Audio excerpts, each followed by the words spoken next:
Welcome to my channel. I'm Elizabeth Liz Machette, and we are the Astrology Star Sisters. And today's topic is the new moon forecast for Taurus of 2026. And I want to welcome my guest and Astrology Star Sister, Madam Simon. Welcome, Simon. How are you tonight? Great, Liz. How are you doing? Good. I'm glad to have you back on the show Thank and you. talk about the new moon. Yeah, glad to be here. Yeah, it happened a few hours ago, but we're going to talk about it. So, Um, Madam Simon is an archetypal astrologer, tarot reader, and visionary artist. And Simon's website is iconalchemy.com. I'm an astrologer, author, intuitive, and tarot reader, and my website is alightpath.com. And we are talking about the Taurus new moon. And this is a piece of art that Simon's sharing with us, so I'll let her tell you about her piece of art. Thank you, Liz. This is one of my digital collages made entirely from photographs that I have taken. So there's kind of this layered process. I go out and photograph things and then assemble them together into these collages. And this one was specifically made for this Taurus season that we are coming to the end of now. So, And with new moons, I like to write down what I might want to release gently and easily with harm to none. And then at the first sliver of the moonlight, a day or two after the new moon, I can start writing my desires and intentions before or meditating on them. And I like to light a candle, light a match, any number of things like that. And Simon's going to tell you what she does. well, um, Very my, different than me. my process isn't very elaborate. And that's partly due to how I interact with the transits to begin with. I do a lot of my artwork is based in the transits and I write about the transits. So I'm pretty constantly thinking about them. So when there's a new moon, the new moon is the dark of the moon before that first sliver of light comes. So to me, it is very much about being in a kind of internal meditational space, thinking about the themes for that lunation that new moon is beginning. Um, and then I'm really kind of thinking about what is it I'm doing during that time, that lunation. How does that align with the astrology? Okay, so yeah, it's more of a meditational process and a you know sitting down and thinking and planning for the upcoming few weeks. um, but I'm not necessarily like writing out intentions in that, oh, this is connected to the new moon. It's more like it's part of a whole picture. Thank you for sharing that with us. And you can make it super simple or as complex as you want. Have fun with it, is what I say. Yeah. So, we're going to just briefly talk about the Taurus energy. It's a fixed sign, it's about hold, maintain, endure, resist in the middle of the season.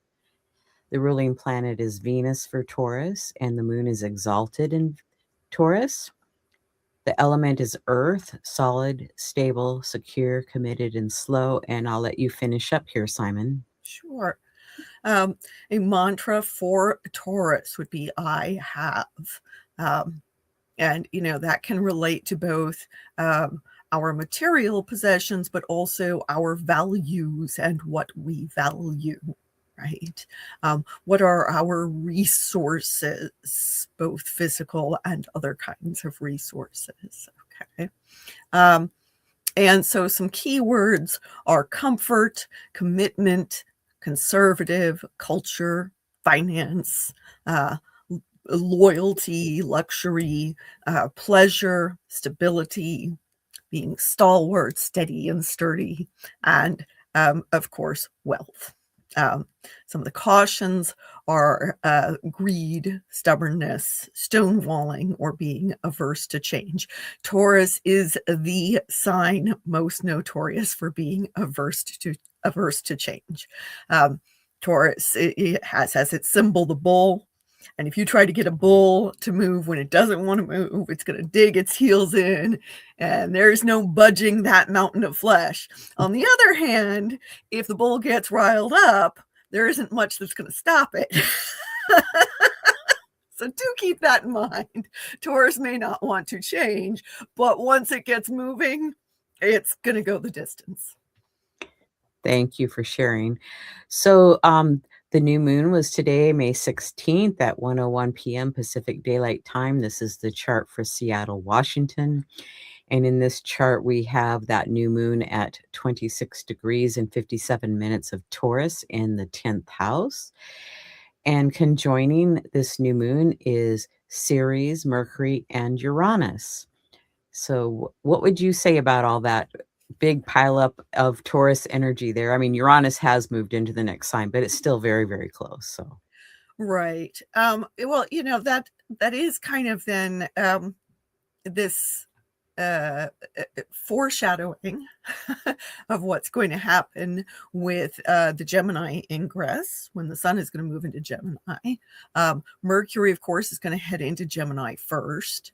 And so make this shift from Taurus energy into Gemini energy, which is in one of Mercury's two home signs, right?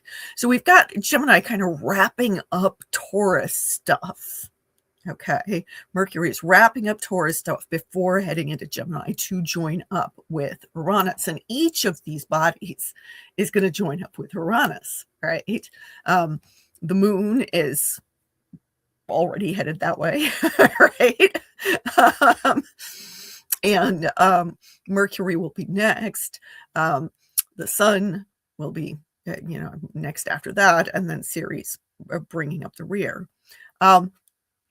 So even though they're all in Taurus, there is that big Uranus energy, that signature going on with this new moon. This moon also, I believe, conjoins the trans-Neptunian object Lempo, which is, so I'll be talking a bit more about TNOs as we proceed with the show, but I want us to keep in mind that with those kinds of bodies out there, it's kind of the Wild West when we're looking at the meanings and behavior of trans-Neptunian objects. And Lempo is one of the ones that's pretty new to me, so I don't have anything very definitive to say about it. But there's this, when we're looking at everybody kind of wrapping up their time in Taurus.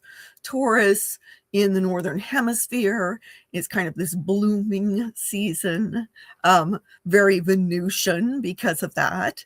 But also, for Mercury in particular, Mercury it can feel challenged being in Taurus. Mercury likes to be swift, right? Mercury, Quicksilver, likes to be quick, quick, quick. And in Taurus, our thoughts may have been, weighed down by material concerns. Whether that's economic concerns or just, I need to get my body kind of out of creaky winter and spring mode and into more active summer mode, right? And how do I do that? And how do I plan for events and trips and whatever else I might be doing during the summer, right? So, yeah, this shift for Mercury, I think, is going to be very, very palpable, right? That our thoughts will go from being in that kind of slow, steady mode to, light up, right? There's some fun and excitement that comes with Gemini season. And that brings me to something that, I've been kind of noting over the past, it's been like about 6 months or so, where we've had the new moons are in the sign, like at the tail end of the sign. And so the full moon actually winds up being part of a different lunar family cycle, right? Um, so that's been very interesting. It's kind of this weird, almost like leapfrogging feeling, right? Well, I um, always think of those later degrees as, like, finishing up some energy, and yeah, the lesser degrees of, like, a new fresh start and kind of initiating and starting things. So with the full moon at the lower degrees, it's like kind of a flip-flop almost. yeah, yeah, exactly. That's an odd energetic experience. Um, but I do feel like, you know, to have a new moon in these late degrees of Taurus, it's it's a beginning of finishing something, if that makes sense. Well, maybe finish up in a different way than maybe you'd planned on. It's like maybe you thought you had several weeks to finish it, and it's like, "No, oh, now I got the key, now I can finish it really quickly," or maybe I don't need to finish that right now, maybe I can put that aside and finish it later. Yeah. So, with the presence of Ceres there, that may be doing something like finishing a process of grieving, okay? Finishing, um, eh, dealing with a sense of loss or hunger, okay? Um, Ceres, of course, relating to, um, Demeter, agriculture goddess, um, and the the story of Hades and Persephone, okay, and loss of her daughter, loss of the family structure that she is used to. I do find, the series in Taurus is extra change averse, perhaps, right? In terms of that sense of Ceres is an earth goddess, and Taurus is an earth sign and is concerned with how do we get our material needs met? How do we eat? How do we nourish ourselves? Um, and Ceres that's very much what she can represent. How do we nurture and nourish ourselves? But she also can represent where are we hungering? Um, and so I do feel like one kind of good or useful way to use that energy then in connection with a new moon is asking ourselves, what are we hungry for?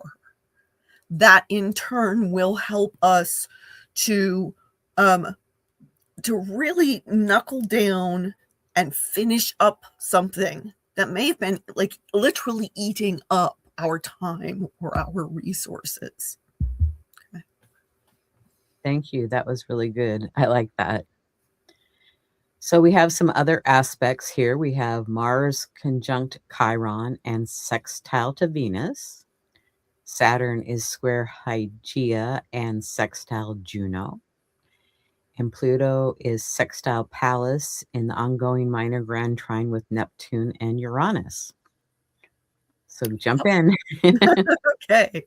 Um, so, this, um, one of the things that is going on here is that all of the um, personal planets are experiencing some action.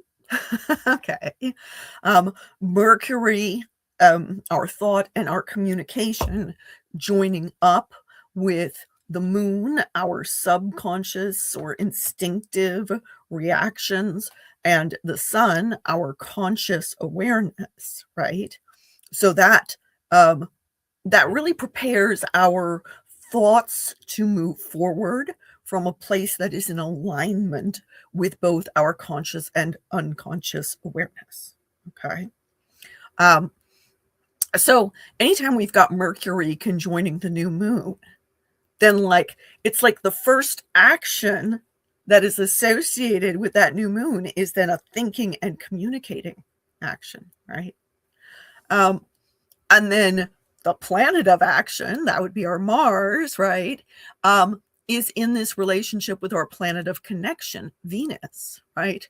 They are in a sextile together with Mars conjoining Chiron. So, sextiles are supportive aspects, but you have to do the work to get the benefit, right? Sextiles can be, if we just kind of like snooze on it, it's not going to dump something nice into our laps. And with Mars conjoining Chiron, I do feel like for some people that, those of us who are accident prone, hi. Mars conjunct Chiron can be a little, is there the possibility of accidents, injuries, or old wounds, or, flare-ups of chronic illnesses, for example, or, something suddenly out of the blue that we weren't expecting. It is in Aries, which is quick energy again. Just like that, Mercury with the moon and sun also quickens things, even though he's in the slow sign of Taurus. Okay. But with that sextile to Venus, then I feel like there is this puts an emphasis on the role of connection and kindness in healing, especially when it comes to healing the sense of self. Okay. Addressing, shall we say, identity injuries. Okay. If I feel like I'm not good enough, I'm not up to whatever the task is before me.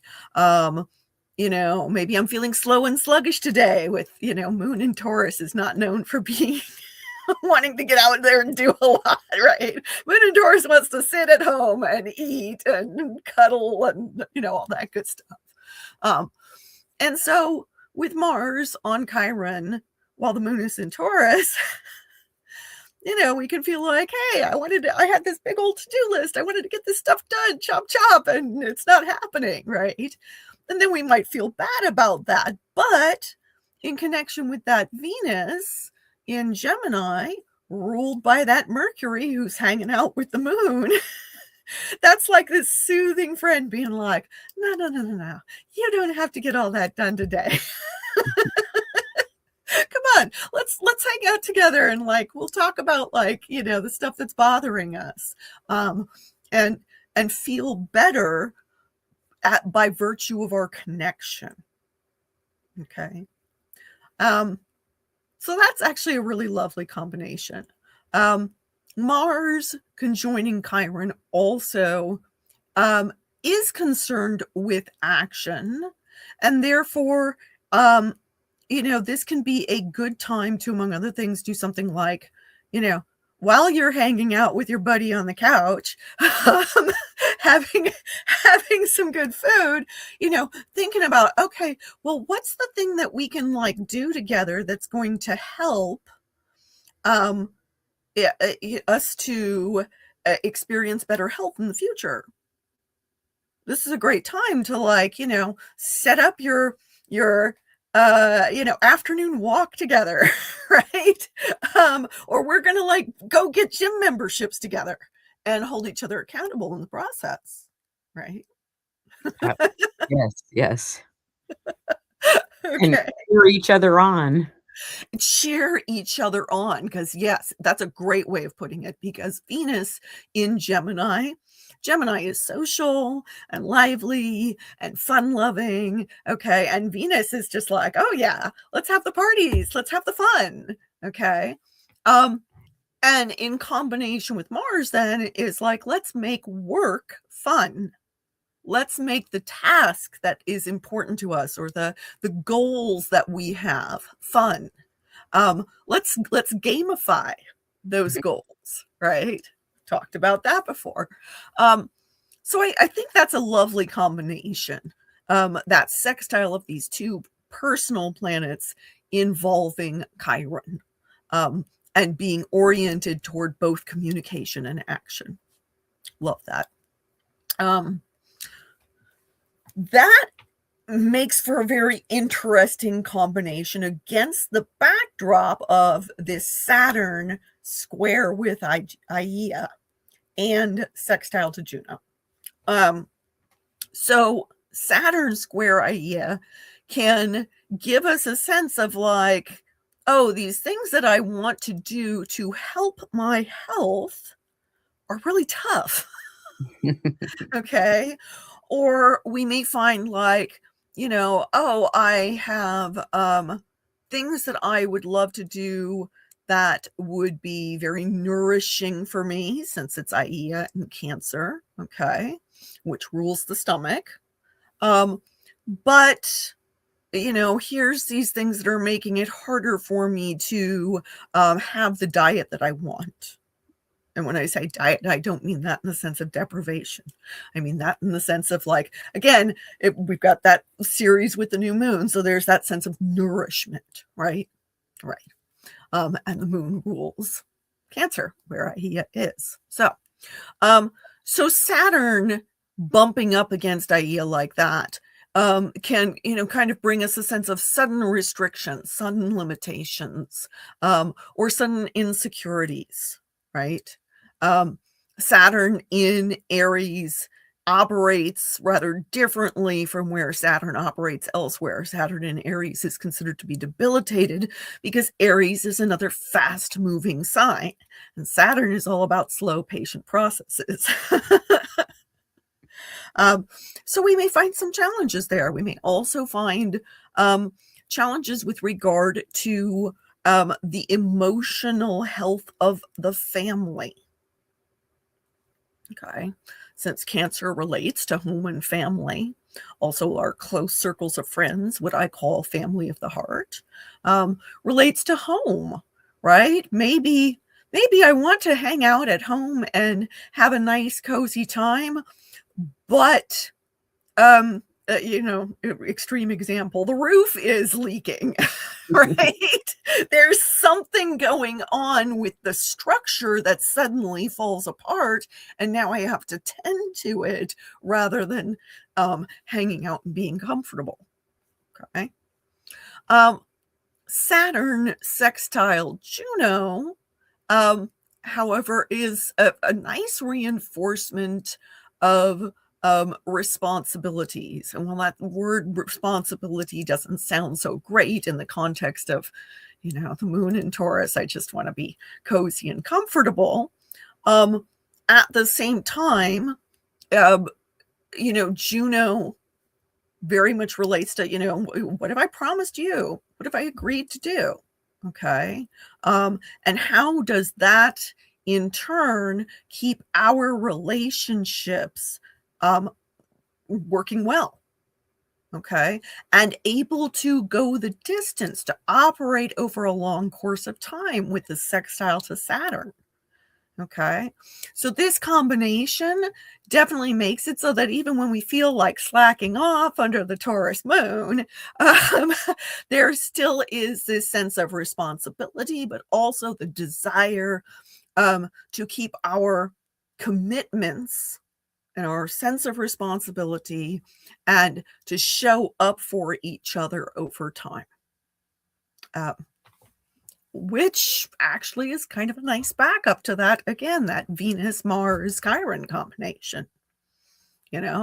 When you're hurting, you want people who have your back. Okay. And no matter how much we care about people, the reality is that showing up for those we love can actually be work. Right? It's not like we, wave a magic wand and all of their needs are tended to. There is both, the potential for actual physical labor if we're dealing with that leaking roof, or there's also the emotional labor that, our society often doesn't pay so much attention to, but is a really big thing in long-term relationships. So Juno, you will notice, she's separating from the conjunction she had with Pluto, maybe a week or so ago, I think. my uh, recollection on when that was is a little fuzzy. But um, Pluto, now that Juno is heading away and engaged in that sextile with Saturn, Pluto is now sextile Pallas. Pallas has recently entered into Aries. Pallas is conjoining the binary TNO system of Manwë Thorndor, also in Aries, which is named for beings in the Tolkien's mythos. So there is a sense there. Manwë very much relates to an ability to have sovereignty and authority that is benevolent, but also that gets information from all over. Okay. And when you use that to back up Pallas relates to our strategic thinking, our planning ability. Okay. Then that suggests rapid assimilation of information from many sources. Okay. And within the context of the ability to plan and to act strategically, since Aries is a sign of action, in the context of the sextile with Pluto, Pluto has to do with institutional power in particular, collective power. If Mars is our personal will, Pluto is our will in relation to the collective, right? And Pluto also shows us what is often overripe and in need of composting, transformation, or just completely getting the boot. And so this combination, I feel like this is very useful for engaging in planning that has to do with institutional matters. Do you have to make appointments at a doctor? It's a very simple iteration of this. Do you, on the other hand, maybe the roof leak isn't a roof leak, it's a leak in the sewage pipes. Okay, and you got to address that, right? How are you going to plan to address that? How are you strategically going to tackle the things that really are past due to be dealt with? And all of that is happening within the context of the ongoing minor grand trine with Neptune, who we can see there with Vesta. Also, the TNO binary Bora Sisi Pabu is there. And Uranus in Gemini, of course, trine Pluto and sextile Neptune and Vesta. And it's a pretty tight sextile between Uranus and Vesta right now. Okay. Which to my mind very much relates to the shall we say, government or institutional relationships with technology, the rush to adopt AI and kind of push it into everything. I've talked before about how Vesta can very much relate to hearth and home, but is named for the Roman goddess of hearth and home, therefore does relate to empire. And what keeps the empire alive? What keeps the status quo going? On a personal level, Vesta can be wonderful for showing our inner spark, our inner light, and what we hold sacred. And so in combination with Neptune, that is quite lovely. However, Bora Sisi Pabu, hanging out behind the scenes there, does remind us that some of the beliefs that we hold not because they are true, but because they are comfortable lies that keep us going. Okay. And so there is that reminder there. When we're looking at that triple, kind of conjunction, this area of focus with Vesta, but it's somewhat rose-colored glasses focus, a little foggy because of the Neptune there. And then Boris Sisi Pabu being like, don't you want to believe this comfortable thing that in fact probably isn't true? But if you delve too deeply into the stuff that might actually be the case about it, you're going to have to face some discomfort. How much discomfort are you willing to face in terms of examining our beliefs and our vision for the future? Remember, Uranus in particular is very concerned with the future. So Neptune, in the context of this minor grand trine, then is looking to Uranus and being like, hey, I got this vision, I got this idea for the future that you wish to make happen, the change that in turn is going to revolutionize how our societal systems operate. Pluto in Aquarius is very much about systems and about consensus reality. What do we agree reality is? And I think this is why we're seeing so much of this, AI slop kind of warping our impressions of what reality is online in particular, but it's also making it harder for people to know, even within the real world, what is the source of the information they're getting. That cute cat video you just watched, was that really cats or was it AI? We don't know. And so I feel like there's this society is experiencing these giant forces, encouraging it to reform and rapidly evolve, rapidly change both our understanding of consensus reality and the technological underpinnings of our society. And so this minor grand trine is currently showing that relationship between them, between these big transpersonal generational forces that are reshaping reality. What's our part going to be in that? That depends upon how we're interacting with each of these forces on an individual level. Thank you. I want to comment on the Saturn square Hygeia and sextile Juno.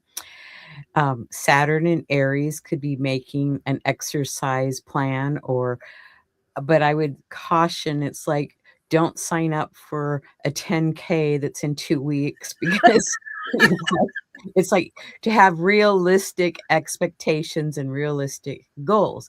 But I would say Saturn in Aries is a good time to make a commitment to yourself or a Yeah. plan, but be realistic. And then it's square Hygeia, so it's very indicative of health and possibly diet, because how our stomach's involved. It rules cancer. Cancer rules our stomach, and so we might need to make some adjustments to our eating, perhaps, or drink more water. But I would say to make realistic changes and goals and commitments, and Juno's that commitment that you're making to yourself. And yeah, it would be really good because you'd mentioned earlier to have a partner, to have somebody that we can cheer each other on or hold each other accountable. So that's the extra comment I wanted to make on this slide. So Yeah. Yeah, and Saturn really does relate to knowing our limitations. So, yeah, it works. okay, so we have a cardinal grand cross of Saturn in Aries with Hygeia in Cancer and multiple TNOs and centaurs. And I'm not even going to try to pronounce all those because some of them I'm going to not do it very well. But in Libra, I wrote in Maki Maki. Is it Logos Zoe? Logos Zoe, yeah. And then There he is. There he is, and then in Capricorn, we have Ixion, Pholus, and Quaoar, and I KMR, I believe it is, but yeah, I know, it's like, oh my goodness. The study of TNOs, one of the wonderful things about it is that, because of the naming conventions, that, have been adopted for, which groups of TNOs get what kind of names, okay, which groups of minor planets get what kinds of names. We learn all kinds of things about, mythologies, um, and deities from a variety of cultures around the world.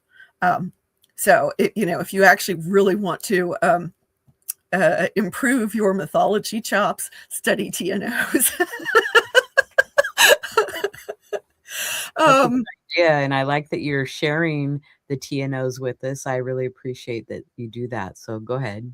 well, it's become an area of it has become a deep rabbit hole that I have gone down. I've been studying quite a bit about the DNOs over the course of this spring in particular. Um, but so what we've got going on, Saturn is applying to a conjunction with Lelia Kuhunwa and Salacia actea. Anytime you see one of these names that I've got hyphenated, it's because it's a binary system. Typically, if you go online and you look up the TNOs, or if you're talking to somebody about the TNOs, most of them are going to drop that second name. But because they're binary systems, I kind of think it's important to acknowledge both of them. so so that's how I'm writing them out in order to do that. But typically what you will see is the first name of the pairing. Um, so we've got Alelia Kuhonoa and Salacia actea are in Aries, with Saturn applying to the conjunction with them. And they've been opposing this trio in Libra for quite some time, Makemake, Logos Zoe, and Therius. And then squaring off against Ixion, Pholus, and Koar in Capricorn, with Aia being the body that's transiting and turning that into a grand cross. Okay. But the T square has been going on for quite some time. Also, I think I forgot to mention it here before, but Saturn has been in a trine with the TNO Varuna in Leo. And Varuna is named for a Hindu deity and very much relates to keeping the sense of cosmic order, which makes the trine with Saturn, that's like a really lovely combination, actually. You don't normally think of Saturn as loveliness, but but that sense of like, you know, our responsibility, our self-discipline being in alignment with this figure of the order of the cosmos, what is just and right. Varuna is sometimes petitioned for for protection. Okay.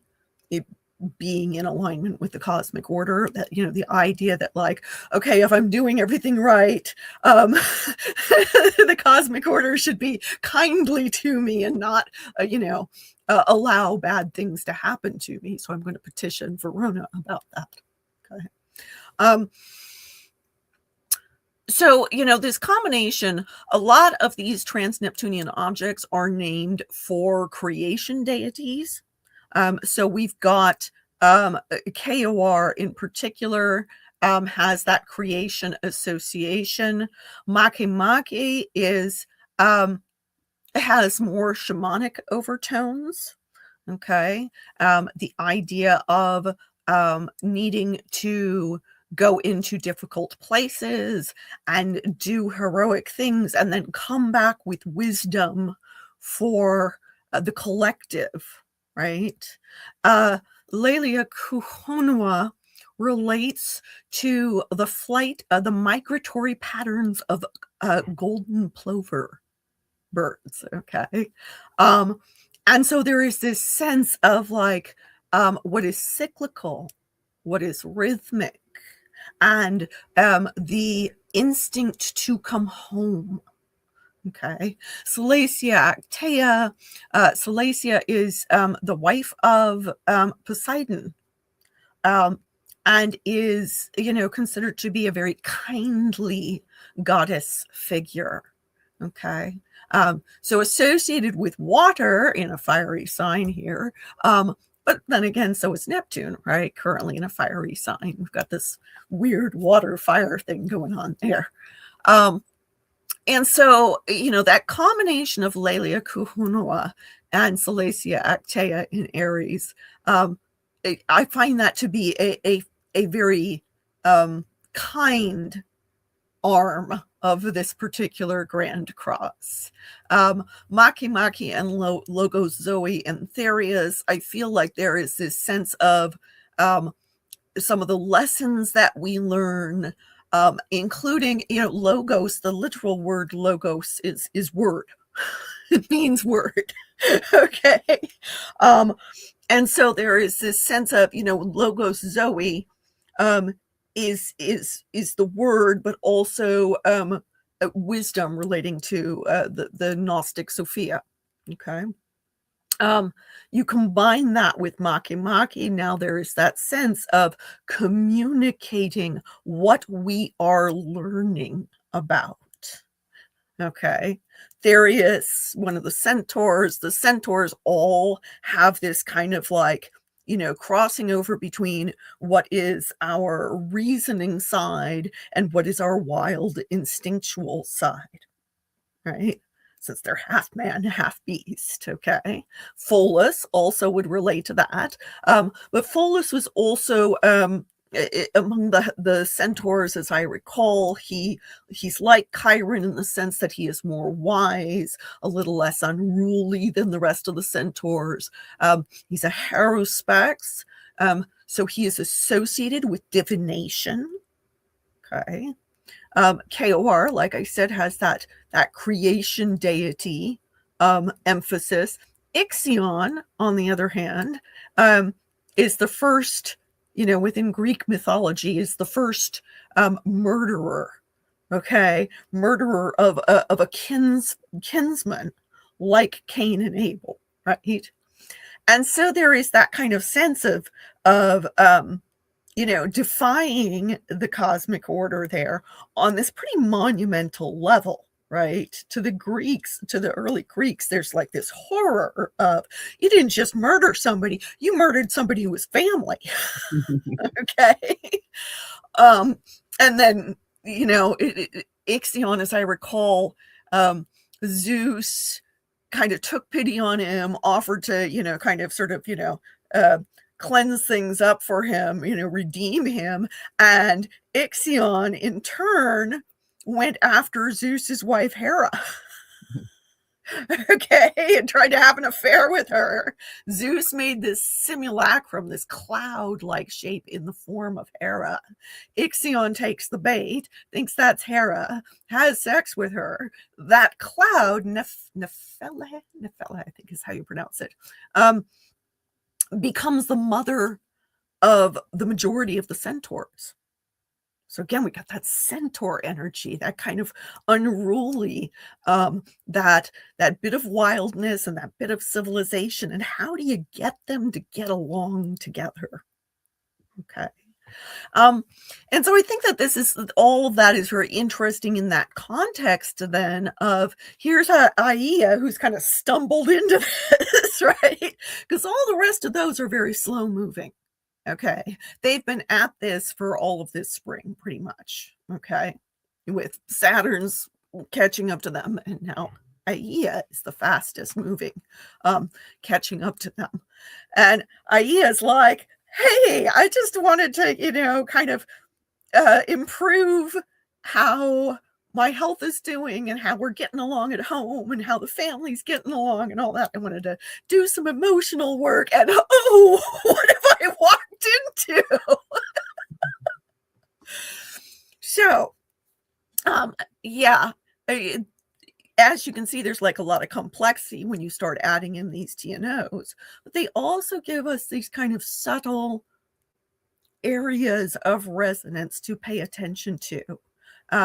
These kind of launching points for meditation, for considering, how are these things, these archetypes showing up in our own lives? Um, and then that in turn can help us work with those planets or goddess asteroids that we're more familiar with and say, oh, they're being colored in this particular way right now. What can I get from that? What can I learn from that? Oh, that was a lot. Thanks. I told you it gets complex when you add them in. Well, yeah, and just keep sharing on the show because it's like, integrating a little bit at a time and integrating a little bit more. So I appreciate that. So we're going to look at the lunar phase family or gestation cycle. Pessin discovered using the lunar cycles, but using them in 9-month intervals. So the new moon or the new phase, the first quarter full phase and third quarter phase. So we are beginning a new lunar phase family on May 16th at 25 degrees Taurus, and the first quarter will be February 13th of 27 at 25 degrees Taurus. And the full phase will be November 13th of 27 at 21 degrees Taurus.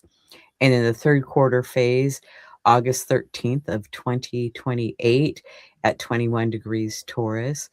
So there's, different lunar phases. So how you process and work with them, I've tracked them for, I don't know, probably 10 years of my life. And some of them really, I have a lot going on, and other ones don't seem to be a whole lot going on, but it's kind of fun to look at them to see how the process is progressing and if you're going to keep going with that or not. So that's just kind of a personal thing that I do from time to time, and like to pay attention to them a little bit. Do you have any comments, Simon?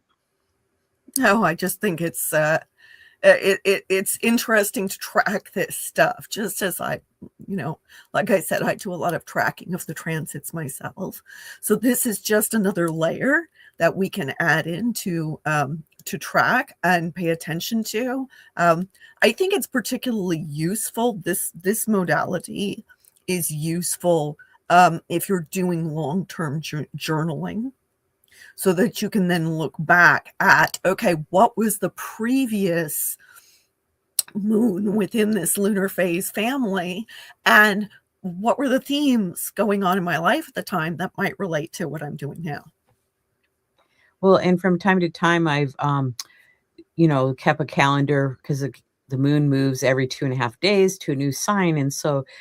And I just try to, write down 2 or 3, 5 words at the most on a calendar with the phase or with the sign that the moon's in, because sometimes you can kind of track, well, more happens in my life with this moon and that moon versus other ones. And so it's just different cycles to track that with. And then the yearly lunar phase, we're beginning this new Taurus new moon on May 16th, and then the Taurus full moon will be October 26th at 2 degrees of Taurus. So it's just different levels to use the moon. So that's why I like to share and add them here. So Simon, I want to thank you for joining me today and discussing the new moon in Taurus. I want to thank our audience for joining us and those that come back and watch at a later date. And I'm going to let you now share about your Patreon page. Thanks, Liz. So, as I mentioned, I write about the astrological transits, typically in connection with artwork that I am making that is based in the transits. I also create some custom astrological art for my patrons, based in their astrological patterns. So if that sounds like something that is of interest to you, I'd love to see you over there on Patreon. And like Liz, I am a consulting astrologer and tarot reader, and I am available for consultations at iconalchemy.com. And if you want to book a consultation with me, you can reach me at my email address, liz at a light path. You can sign up for my newsletter on my website and give us a like and subscribe to my YouTube channel. I appreciate it. And we have 200 shows in our archives now, so there's lots to go back and pick through if you might want to watch something that we've done before. And then there's a show or two each week, so we look forward to having you join us in the future. And I want to thank our sponsor, Astro Peregrine's software and astrology software for Mac and Windows. And you can find out more information on Astro Peregrine. Again, Simon, I want to thank you for joining me today, and I look forward to having you back on here real soon. And we're going to say goodbye for now. Bye.